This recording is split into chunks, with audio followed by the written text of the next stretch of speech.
I'm at the stage where I'm wanting to reassemble the car. It's had a huge amount of stripping down. If you've been watching my previous films, you'll know what I've been doing. Today's been a trying day to say the least. Firstly, it was absolutely pissing it down with rain. It was impossible to sort of work with the bonnet open. You know, I don't mind getting wet. I'm used to getting wet, but when I've got all the cam covers and everything exposed, I can't be letting that fill up with water. So I've been working on the floor on this piece of cardboard in the house, which I don't like doing, but these injectors have been completely rebuilt. I put new. It's all on film. I've put new filters and new caps. Now there's a cap underneath this cap here, and this has the kit came. It doesn't supply the. This is the only one that I've got that survived. See if that's in focus. That's an original, and I don't want to pull it off. This cap does pull off, and there's another cap underneath that one, which you might have seen me yesterday fitting those caps. Then there's a rubber inside which did come with the kit, and then this slides over, but it does have these extra. Can you just see that there's an O-ring there, and these are knackered. They're all brittle. That one's the only one that's survived. And for whatever reason, here we go, I've just put a rubber. So that's how most of them are. I just don't have these O-rings.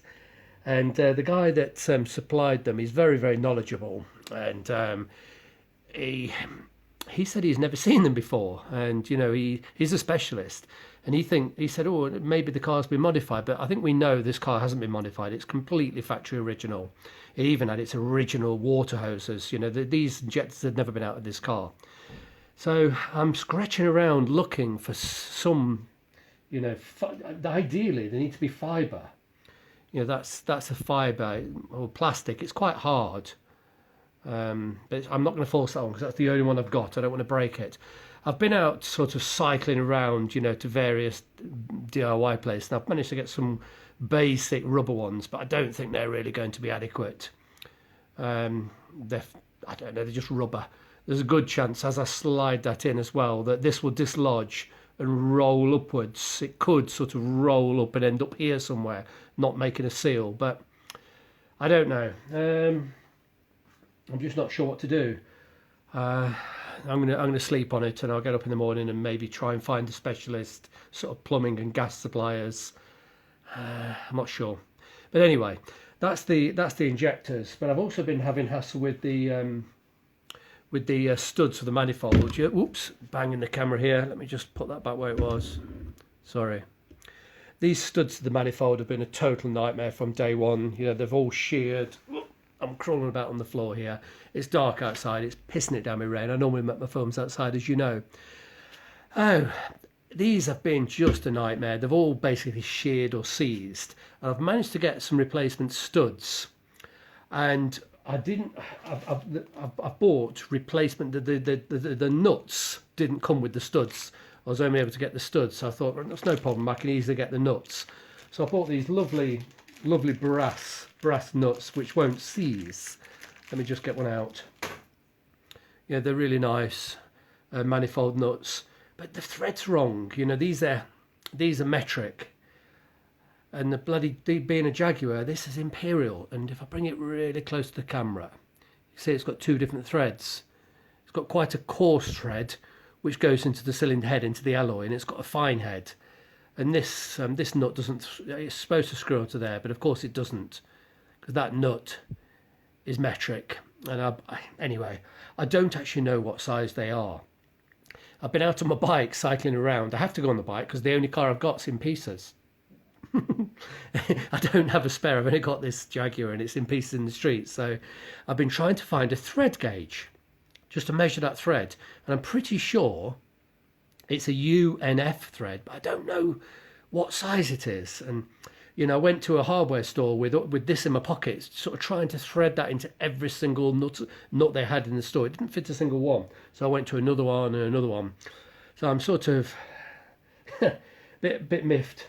And I had an idea yesterday when I realised these nuts weren't quite correct. I thought, well, no problem. I'll go and buy a tap and die set, and I will simply re-tap with the correct size. But of course, this is metric, it's not UNF. So none of the taps.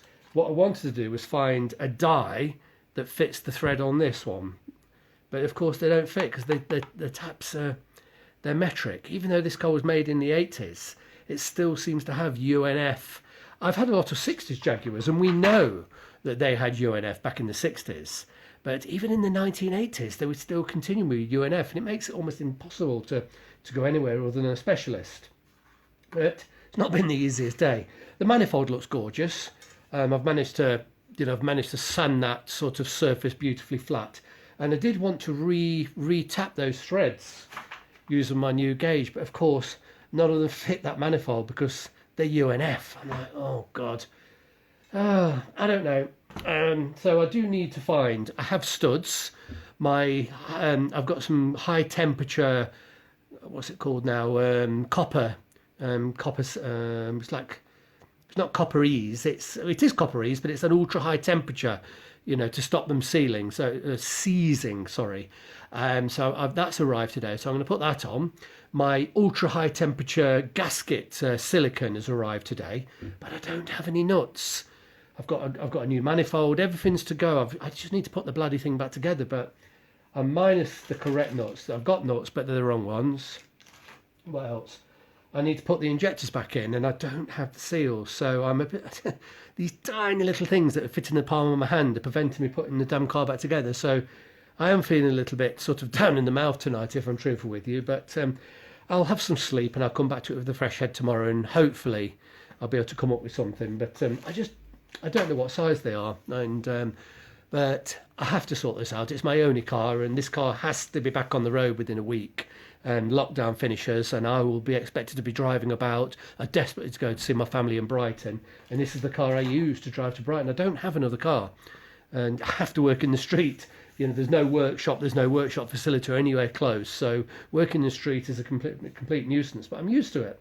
It does slow progress down, makes it a lot more difficult than it is necessary to be, but I'm just used to working in the street. But I don't know, I just need to find the correct parts, so hopefully tomorrow I can find a specialist that will be able to find a few O-rings, ideally hard fibrous ones, and just a handful of nuts, preferably brass, that will go on there. So I'll let you know what happens tomorrow.